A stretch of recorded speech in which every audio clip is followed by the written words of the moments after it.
Wakati ulimwengu ukiwa na matumaini ya amani, hali ya mambo nchini Lebanon imechafuka ghafla.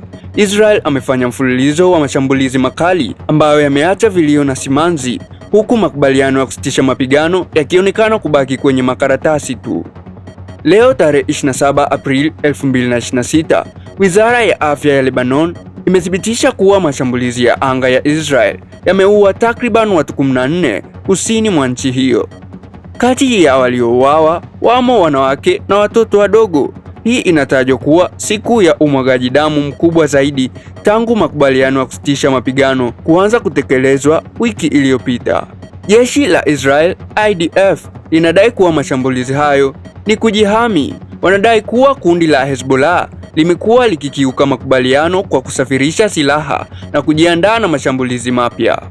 Waziri Mkuu Benjamin Netanyahu ametoa agizo kwa jeshi lake kushambulia kwa nguvu zote sehemu yoyote yenye tishio, akisema hawataruhusu maadui wao kujipanga upya.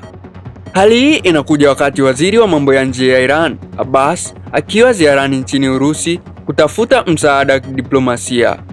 Marekani imekuwa ikijitahidi kuongeza muda wa usitishaji mapigano kwa wiki nyingine 3, lakini mashambulizi haya ya leo yanaweka kizingiti kikubwa. Mashabiki wa siasa za kimataifa wanahoji, je, amani inawezekana au tutashuhudia kuanza kwa awamu mpya nyingine ya vita? Hali bado ni tete na watu wanaendelea kuyahama makazi yao kusini mwa Lebanon. Je, unaona Israel ina haki ya kuendelea na mashambulizi haya licha ya kuwepo kwa makubaliano? Niachie maoni yako kupitia comment section hapo chini, lakini pia usisahau kusubscribe, like, share, turn on notification ili uzidi kupata update ya matukio mbalimbali yanayojiri every time.